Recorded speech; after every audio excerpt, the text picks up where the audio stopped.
Naniniwala ka ba na may mga lugar pa rin sa mundo na hindi gumagamit ng sasakyan o kotse? Sa kabila ng pagkulat ng teknolohiya at pagsibon ng mga makabagong transportasyon sa panahon natin ngayon, ang Venice sa Italy ay isang natatanging lungsod na kilala bilang floating city o lungsod ng tubig dahil ang syudad na ito ay nasa gitna ng lagoon at kahit saan ka magpunta ay puro tubig ang iyong makikita. May lalarawan ang Venice bilang isang romantikong lugar dahil sa mala-enchanted na kapaligiran at mga estruktura ng mga gusali dito at dahil na rin sa kanilang makulay na kultura. Ang Venice ay matatagpuan sa hilagang bahagi ng Italy at malayo ito sa kabisera ng Italia. At ang Venice ay binubuo ng 118 maliliit na isla at mayroong 438 tulay sa Venice na nagkukonekta sa 118 isla upang ito ay malibot.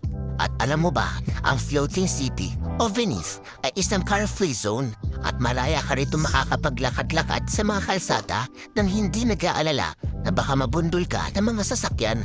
Ang dahilan kung bakit walang sasakyan dito ay sanhi na rin ang estruktura ng kanilang lugar sapagkat nakipot ang kanilang kalsada at tama lamang upang lakaran ng mga tao. Ngunit huwag mag-alala dahil maaaring gumamit ng bisikleta sa Venice, ngunit limitado lamang ito dahil bawal ipasok o gumamit ng bisikleta sa historic center o main city ng Venice tulad ng Piazza San Marco, Rialto Bridge at ilang pedestrian areas. Ang pinakapangunahing transportasyon sa Venice ay ang mga bangka dahil nga sa napaliligiran ng tubig ang syudad. Upang malibot ang Venice ay maaaring sumakay sa kanilang iba't ibang klaseng bangka. Una na dito ang gondola na isang iconic na bangka na sinasagwa ng isang gondolier. Karaniwan itong ginagamit para sa mga turista at para na rin sa pang-araw-araw na kanilang biyahe. Sunod naman dito ang vaporetto na isang water bus.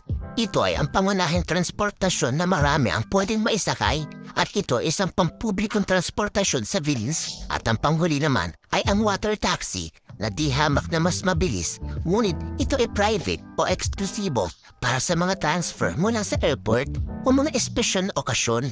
Marami pang iba't ibang atraksyon ang mayroon ang Venice at siguradong mamamangha ka sa taglay na ganda ng lugar na ito kapag iyong napuntahan.